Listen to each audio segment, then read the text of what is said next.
Good evening, friends.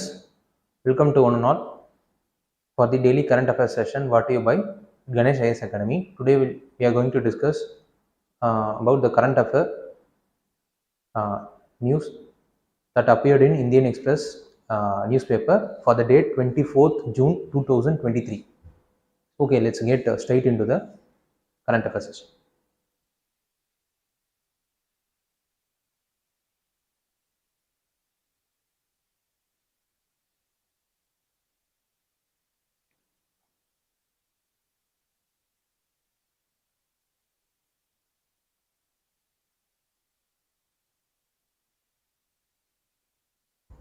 The first news is a footnote once tech is the new driver of India-US diplomacy. So, as we all know that right now the India-US bilateral agreement has been bilateral agreement related to many sectors have been announced between India and US.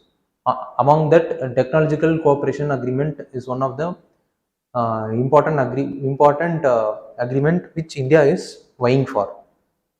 So, this news is related to the technological agreement between the India and US, which was signed recently. So, what the news is talking about is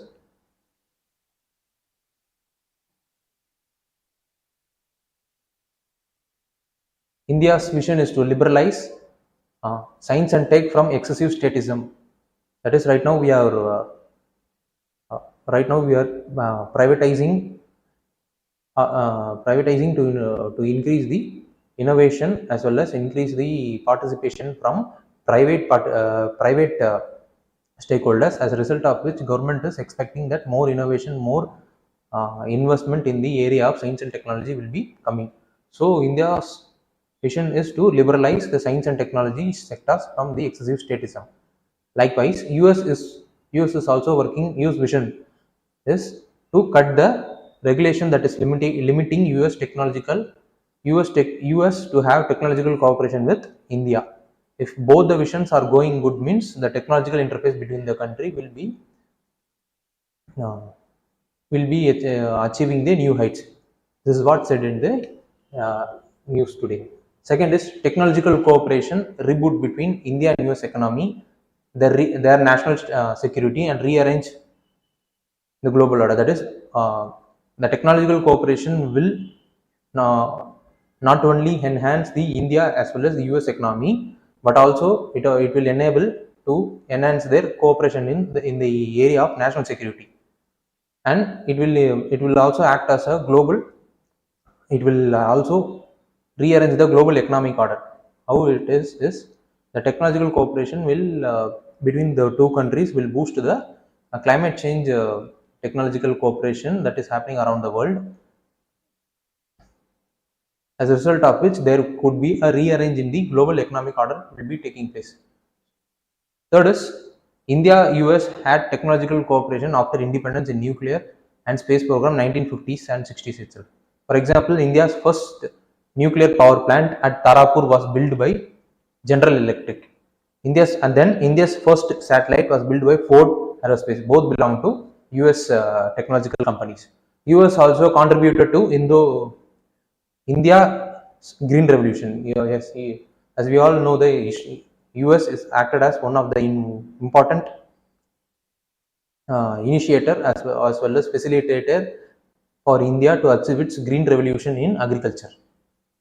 Another important point what they have mentioned is after 1970s, the technological cooperation went down. Wait a minute. The technological cooperation went down because India's relationship with USSR increased. So US changed its policy from technological cooperation to non-proliferation theology. That is, US restricted India to enter into new uh, cooperation by using this new non-proliferation theology. The non-proliferation theology is India possessed nuclear weapons. So if India should sign the non-proliferation treaty in order to get into other nuclear supply groups like NSG. So So when if India is part of NSG means India could able to just acquire the technology required for um, technology required to use the nuclear science for the civil purpose. But US has made or has put a restriction that India should sign the NPT. That is, the India needed to dismantle all this nuclear weapon in if they wanted to get into the uh, NSG group. It is a kind of restricting policy of US against India, since because they have stronger relationship with USSR. Then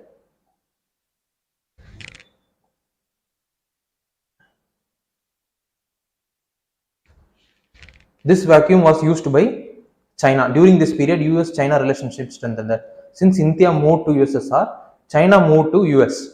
So the China became open to more academic and technological cooperation with the US. So China adopted as well as adopted most of the technologies from the US. And as we all know that China today is one of the most important, second largest economy in the world after US. But this restriction of US policy has been braked during the 2005 civil nuclear deal between the India and US.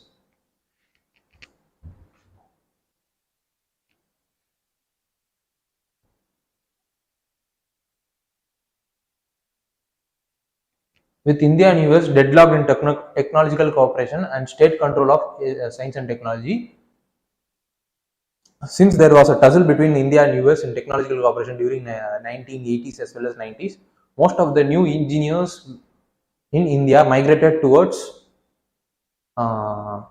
US for want of jobs, technological jobs, because in India most of the science and tech related industries were in the monopolized by the state. But in the case of US, there was more number of private participation. As a result of which, more number of opportunities were created. Since more number of opportunities have been created, it it acted as a pull factor for the talent, those who are present across the globe. In that, this acted as one of the important causes for brain drain that happened in India during 1980s as well as 90s. So this was the news. This was the news that was appeared in today. So what are all the what is the technological cooperation between the India and the US that they have made in the recent agreement? Index X.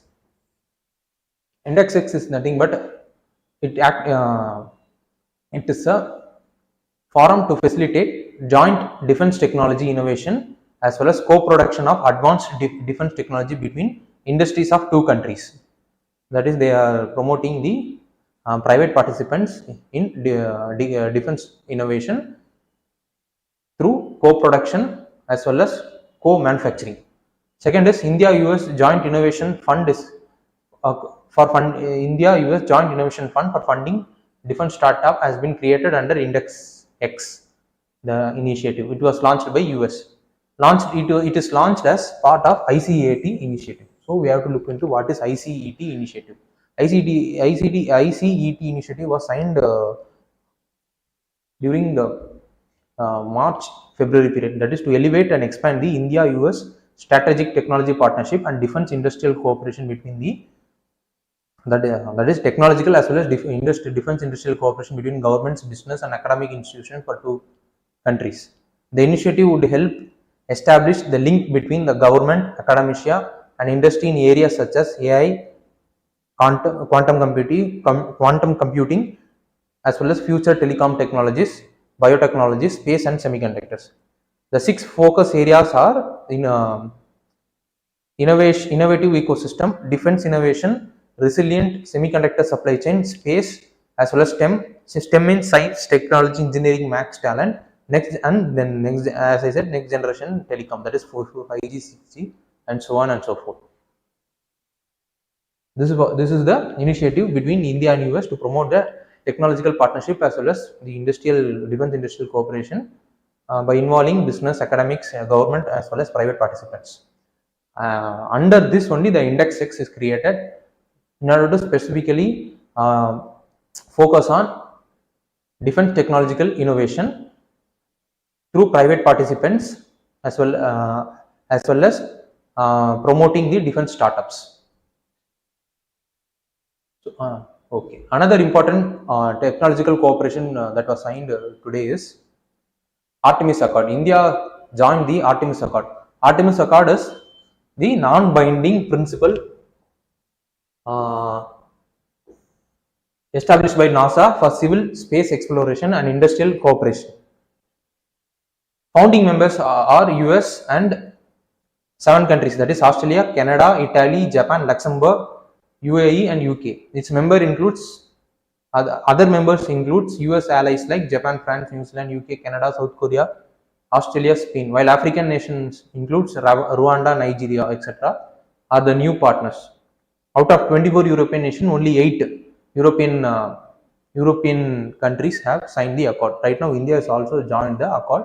The main objective of this accord is to promote the civil space exploration as well as international cooperation for civil space exploration, so that civil space could be used for civilian purpose rather than used for military purpose.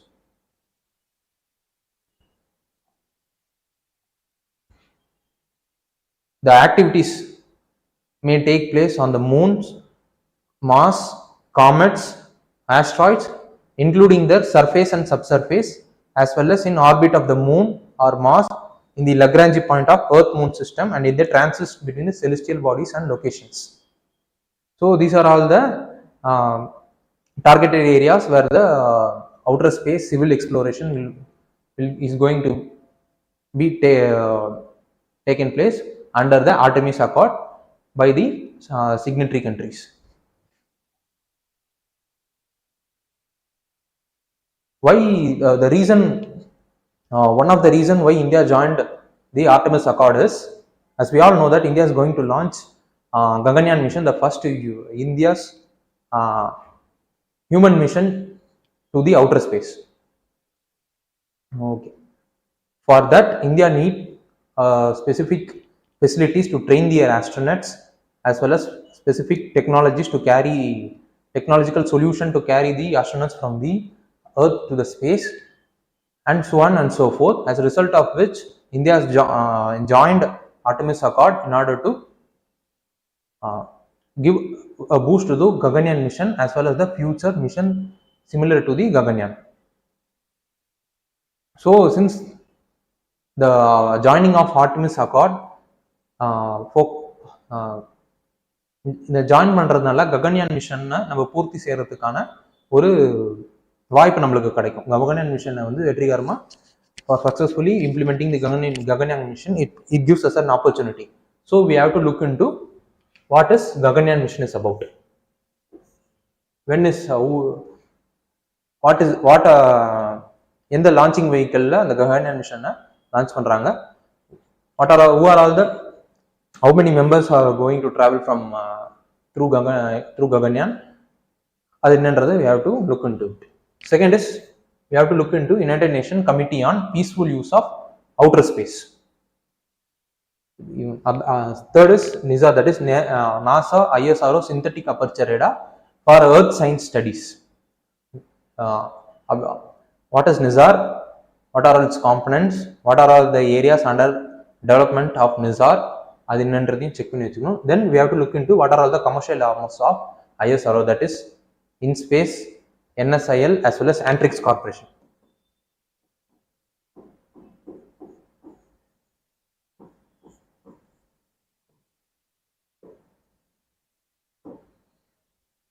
So these are all the things we have to look further in order to have a deep clarity about the news which was appeared today related to the technological cooperation between India and US. Second important news is to control rising retail prices, government to sell rice in the open market. So yesterday, while discussing about in news related to inflation, what we have discussed is even though the retail as well as the wholesale price retail inflation as well as wholesale inflation has decreased. The cost of some of the important household products and has raised above the threshold limit. So as a result of which, FCI is going to conduct an open market sales scheme to check the rising rice and wheat price. Even after conducting the open market sales of rice and wheat, if government couldn't be able to control or check the rice and wheat price, means they could be using other methods like reducing import duty of wheat to check the price rise if needed. Open markets sales will take place through e-auction, that is e-auction. Before for registering for traders as well as processors, those who want to take part in the e-auction should fulfill the following criteria. That is, they need to they need to declare their wheat stock in the wheat stock monitoring system portal in order to check whether the participant is already having more number of wheat or not. Second is the participant, those who are going to participate in the e-auction should have valid FSSI license, so that there could not be, so that only the genuine processor or traders could participate in the e-auction. Third is the maximum quantity a buyer can bid is limited to 100 MT. In order to accommodate small wheat processor, the minimum quantity is kept to 10 MTS metric ton. So this is the news that has appeared in today. So we have to look beyond the news, so that we could be able to get a clarity, as well as we could able to understand what are all the further things we have that the news directly indirectly says about. Second, what is open market operation? Open market operation is a scheme of Food Corporation of India to sell surplus stock of wheat and rice under open market sales scheme at predetermined price to enhance the supply of food grains, especially wheat, during the lean season, thereby moderating the market price, specifically in deficit region. So it is being implemented by Food Corporation of India. So we have to know about what does Food Corporation of India means. It is a public sector undertaking under Department of Food and Public Distribution under Ministry of Consumer Affairs. It is the statutory body set up in 1965 under Food Corporation Act 1964. Its primary duty is to undertake, purchase, store, move, transport, distribute and sell grains and other foodstuffs. This is what the information related to Food Corporation of India, which is going to conduct the open market operation. So what we needed to study further in order to have a clear understanding about the peripheral area, about the news, that is what the news is talking about. So we have to know about the PDF system in India. What is PDF system? What are targeted PDF system? And what is Antyodaya Anna Yojana scheme of Government of India? These are all the things we should know about while reading PDF system. Second is, what is National Food Security Act 2013? What are all the provisions? Who are all the implementing agencies? And what are all the criteria for the beneficiaries to acquire the what are all the criteria that the beneficiaries should have in order to claim the benefits under the National Food Security Act 2013. Third is about Food Corporation Act and Essential Commodities Act 1955. Fourth is about National Commodity and Derivative Exchange Limited. Who is implementing this exchange limited, and what is the purpose for creation of the exchange limited? We have to look into it. Apart from the news, as well as the content of the news, as well as the reason of details of the news, தவிர்த்து peripheral areas understand பண்ணனும்னா இந்த நாலு விஷயங்களும் தெரிஞ்சு வச்சிருக்கணும்.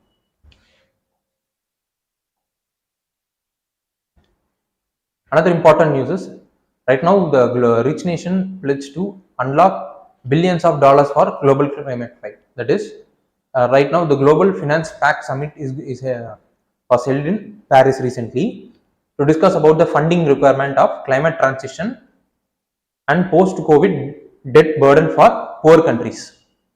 What they have said is multilateral banks like World Banks and IMF should provide extra funding to the poor country, those who are suffering from post-COVID debt, as well as those who don't have enough resources for transitioning the economy to adapt to the climate change.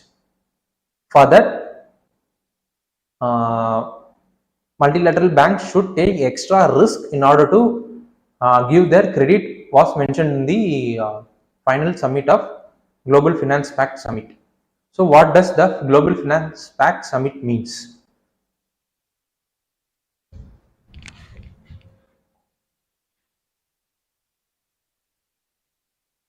To initiate collective effort to reconsider the global financial architecture. As we all know that most of the developed as well as underdeveloped countries are suffering because of Russia-Ukraine war, as well as the post-COVID economic crisis and the climate lack of resources for the climate-related to mitigate or adapt to the climate-related disasters.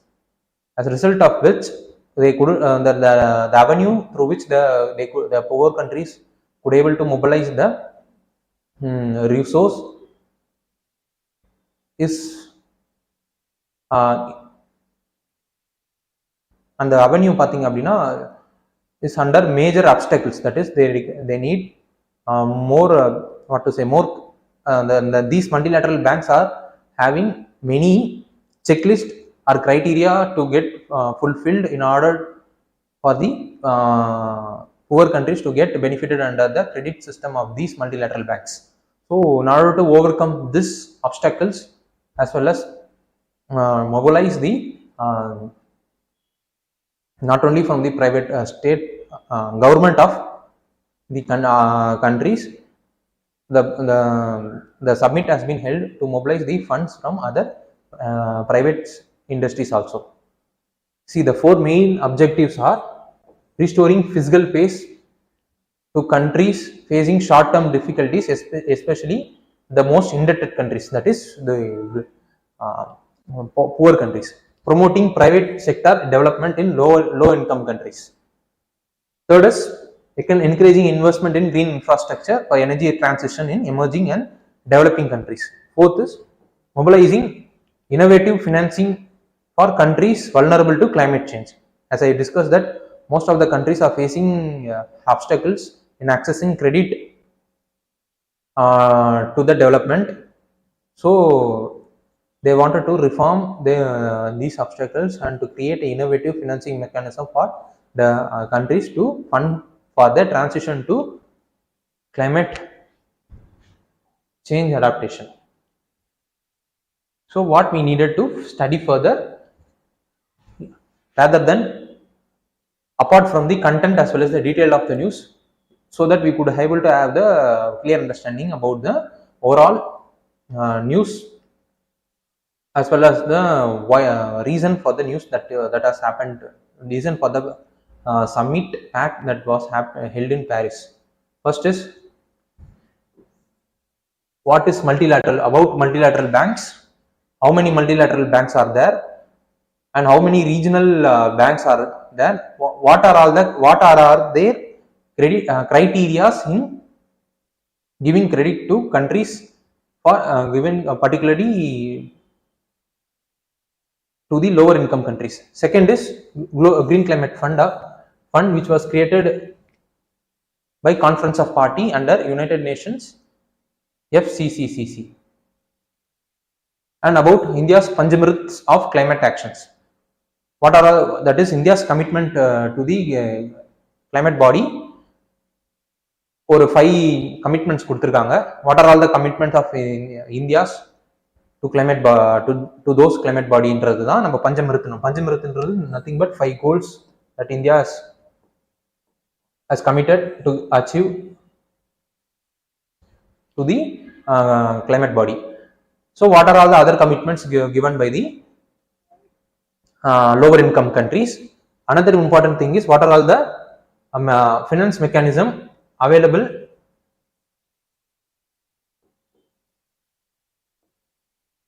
to help small island states as well as poor country to overcome the climate related disasters.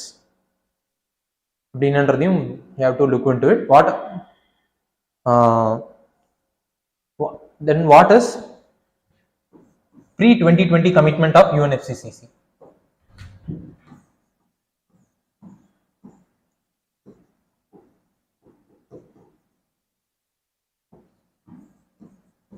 United Nations FCCC by the developed countries as well as post 2020 commitment of United Nations FCCC.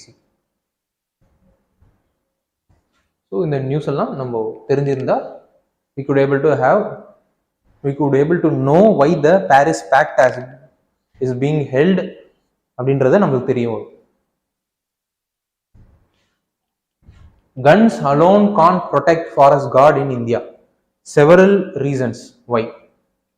That is, what is the news is the poachers gunned down a forester who was a part of 6-member patrolling team in Orissa Assembly Fall Tiger Reserve. Then what the news article says is even though the forest staff had guns, he couldn't able to safeguard himself from the poachers because most of the forest officials have no power to use the weapon like other citizens. They can exercise the right of self-defense under some sections of Indian Penal Code. Assam was the first state to make provision to all forest officers by giving them the protection from arrest and criminal proceeding whenever they are using their gun to kill the poachers. Until a magistral probe established that the use of firearms was unnecessary. Unnecessary means unnecessary ஒரு மேஜிஸ்ட்ரல் proof வந்துட்டு இந்த use of guns வந்துட்டு unnecessary prove பண்ணாத ஒழிய they will not be arrested under arrest as well as criminal proceedings. This is the safeguard as given by first state. Assam was the first state to give this kind of safeguard to the forest guards, those who are guarding their natural resources in their states. Since 2017, the poaching is reduced in Kaziranga due to reduced political patronage to wildlife traders as well as the safeguard that was given to the frontline staff, that is forest staff, forest guards, those who are guarding the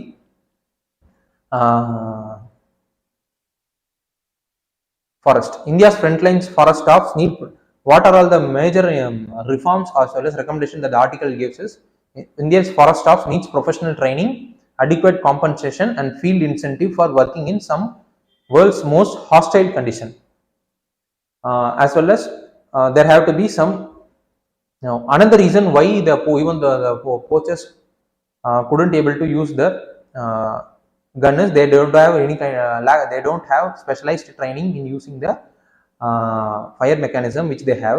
Second is they don't have clear good rapport, that is forest guards don't have good rapport with the tribal people, those who are present in the forest areas, as a result of which they couldn't able to get there is a problem in gathering intelligence related to the poachers from the tribal people. So these are all the things that the news article mentioned as well as the recommendation that the news article has mentioned.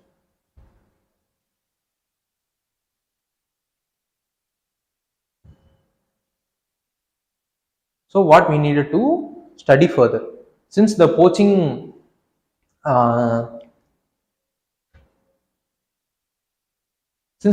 incident as well as the killing of the forest guard took place in Simlipal Tiger Reserve, we should know about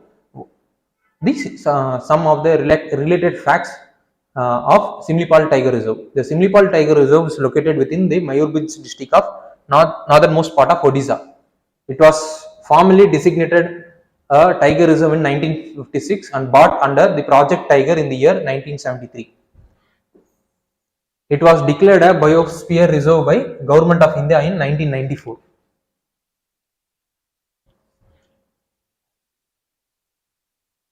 So, apart from Simlipal Tiger Reserve, we have to look into the Project Tiger. That is, Project Tiger was created to ensure the maintenance of population of tigers in India for scientific, economic, aesthetic, cultural, and ecological values, to preserve for all times area of biological importance as a national heritage for the benefit, education, and enjoyment of people. This project Tiger Reserve is essentially centrally sponsored scheme under Ministry of Environment, Forest and Climate Change.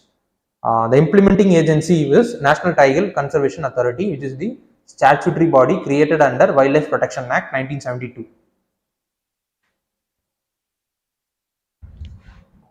This is the content and as well as some facts related to the news.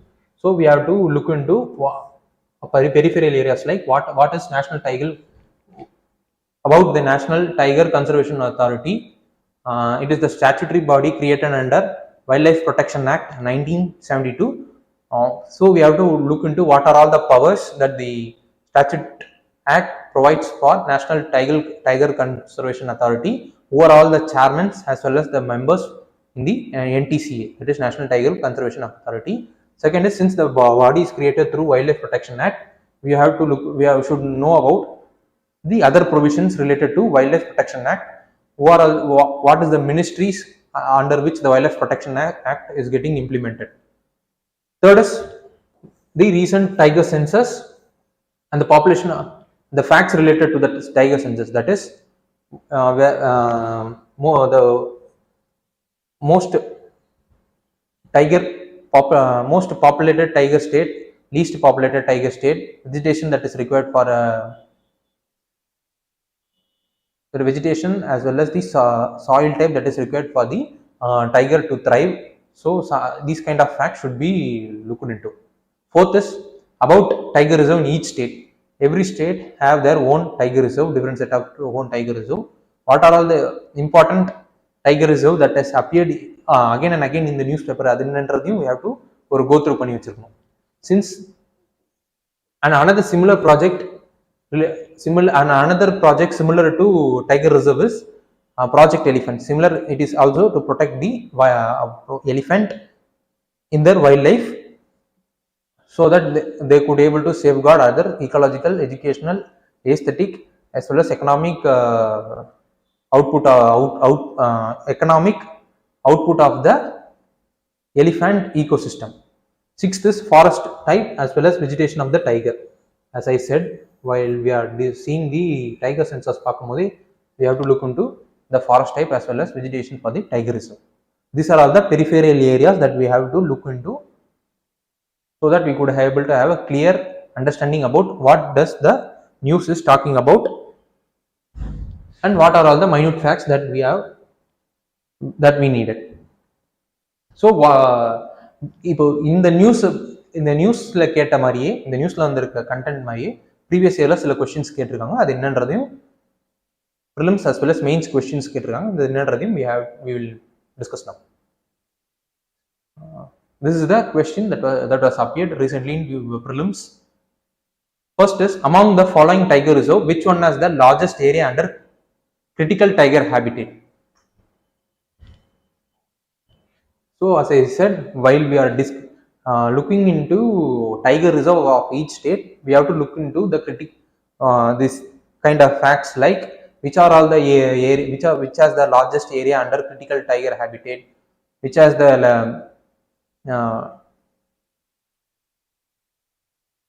most dense tiger populated state, something, and those facts will be mentioned in the tiger census itself.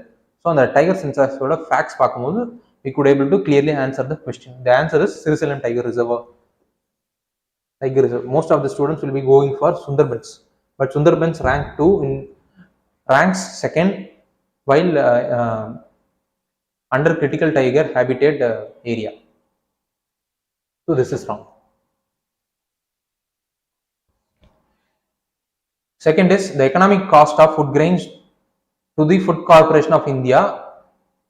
Since we have seen news related to Food Corporation of India going to conduct open market sales scheme to reduce the stabilize the market price of the rice as well as wheat. அப்படி பார்க்கும்போது so நம்ம பார்த்தோம் what are all the peripheral areas, what are all other things we have to look into அப்படின்னு பார்க்கும்போது what we said is we have to study about PDS system.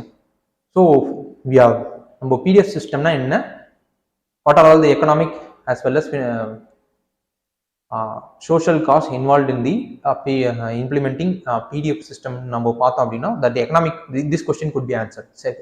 Second is the economic cost of food grains to the Food Corporation of India is minimum support price and bonus paid to the farmer plus what are all the other costs involved in them. Transportation cost only, no. Interest cost only, no. Procurement incidents as well as distribution cost. Procurement incidents as well as charges for godowns. These two are wrong.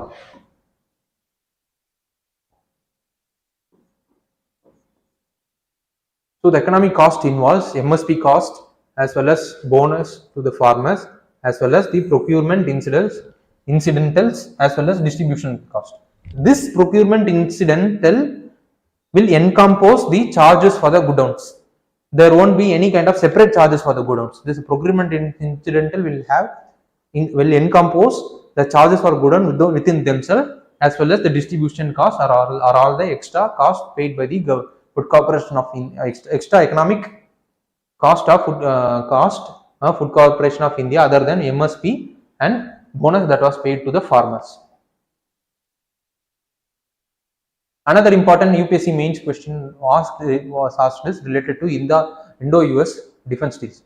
Surely, whenever there is a news related to India-US bilateral or multilateral or so anything related to India-US means there will be a mains question asked each year. ஒவ்வொரு வருஷமும் US India பத்தி ஒரு டெஃபினட்டா ஒரு mains question இருக்கு. அப்படி பார்க்கும்போது what is the significance of Indo-US defense deals of the Indo-UN Russian deal? Discussed with reference to stability in the Indo-Pacific region. The question was asked. இந்த கொஸ்டின் பார்த்தீங்கன்னா இப்போ கடந்த 2 நாளா நடக்கிற டிஃபென்ஸ் டீலா இருக்கட்டும், டெக்னாலஜிக்கல் கோஆபரேஷனா இருக்கட்டும், அந்த நியூஸுக்காகவே கேட்கப்பட்ட கொஸ்டின் மாதிரி இருக்கு. பட் ஆனால் இது previous question. But the same points are the content which we discussed yesterday as well as today could be used for this news UPSC mains question also. So I suggest the students, those who are watching it through the online, please do comment the answer point for this question so that we could able to generate more number of stock points as well as enrich our points so that we when more number of participants are commenting in the comment section means we could able to generate multiple views so that we could able to benefit எல்லாருமே சேர்ந்து benefit ஆகி we can able to rise equally, எல்லாரும் ஒண்ணா rice ஆகும். So that this is the end of the daily current affairs session for the 24th June 2023. Thanks for all the students those who are watching. Please do comment, please do like, please do subscribe for the Ganesh IAS Academy to get the daily notification related to current affairs as well as other important content related to UPSC. Thank you.